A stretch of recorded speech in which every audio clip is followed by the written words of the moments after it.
तुला राशि र मीन राशि। यदि तुला राशिको सम्बन्ध मीन राशि हुने व्यक्तिसँग भएको छ भनेदेखि तपाईको पनि सम्बन्ध त्यस्तै हो।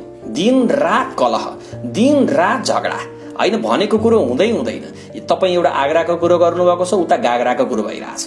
तपाईले यता चाहिँ क भन्नु राख्नु भएको छ, उताबाट ख सुनिराख्नु भएको छ। कुरै सुन्दैनन् के, मिल्दैन हैन, घनिष्ठता बन्दैन। एउटै छानो मुनि बस्नु भएको छ, एउटै चाहिँ नि भान्सा शेयर गर्नु भएको छ, बेड शेयर गर्नु भएको छ, तर मन मिल्दैन, घनिष्ठता हुँदैन। यो चाहिँ अत्यन्तै दुःखलाग्दो विषयवस्तु। तुला राशि यसै पनि शौखिन प्रकृतिको राशि, मिठो खाने, राम्रो लाउने, स्वादको पारखी राशि, हैन, राम्रो चीजमा आकर्षित भइहाल्ने खालको राशि, प्रशंसा गरिहाल्ने खालको। मीन राशि फेरि धार्मिक प्रकृतिको राशि, सत्यवादी राशि, सत्य कुरा बोल्न जान्ने खालको राशि, यथार्थ कुरालाई सही हो भन्न सक्ने खालको राशि, झुटको साक्षी बन्ने राशि फेरि तुला राशि। त्यो कारणले गर्दा अलिकति यी दुई बीचमा पनि कुराकानी नमिलेर अन्तिम बिन्दुसम्म चाहिँ सम्बन्ध जान सक्दैन है भनेर चाहिँ ज्योतिष शास्त्रमा उल्लेख गरिएको छ। त्यो हुनाले विवाह गर्नु पूर्व तपाईले अनिवार्य रूपमा सम्बन्ध गाँच्नुभन्दा अगाडि नै दुईटाको चिना मिल्छ कि मिल्दैन भनेर स्वभाव हेरेर सबै कुरा जानकारी लिएर मात्रै विवाह गर्नु होला। अन्यथा चाहिँ अन्तिममा गएर पछुताएर ओहो हे भगवान मेरो जिन्दगीमा के भयो, यस्तो विवाह नगरेको भए त हुन्थ्यो नि,